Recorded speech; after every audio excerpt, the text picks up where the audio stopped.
পিতামাতার যদি শিক্ষা থাকতো যে যেখানে যাবি যাই করস না কেন আল্লাহ এবং রাসূলের বিরুদ্ধে জীবনে করবি না। আমাদের পিতামাতা শিক্ষা দিয়েছে যে লেখাপড়া করো আর নাই করো। পিতামাতার এই শিক্ষা হচ্ছে কি লেখাপড়া করো আর নাই করো, যেখানে থাকো আর নাই থাকো, আল্লাহ তার রাসূলের বিরোধিতা করা যাবে না। এটা হলো মা বাবার শিক্ষা। আমাদের মা বাবা এমন শিক্ষা দিয়েছে, মা বাবা ভালো দেখে শিক্ষা দিয়েছে। আর যারা আল্লাহ রাসূলের বিরোধিতা করে তাদের মা বাবা এমন শিক্ষা দেয় না, এগুলি বেয়াদব। বেয়াদবের করে কি হয়? বেয়াদবের জন্ম নেয়। আমাদের মা বাবা যেমন ভালো, তেমন আমরা ছোট থেকে নবীর পক্ষ নিয়েছি।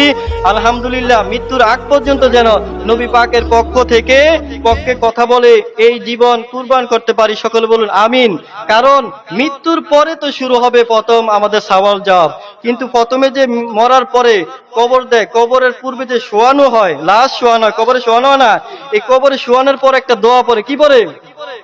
একটা দোয়া পড়ে, বিসমিল্লাহে ওয়া আলা মিল্লাতে রাসূলিল্লাহ। এই প্রথম অবস্থায় তো নবীজির নামে, নবীজির মিল্লাতে আমাদেরকে শোয়াবে।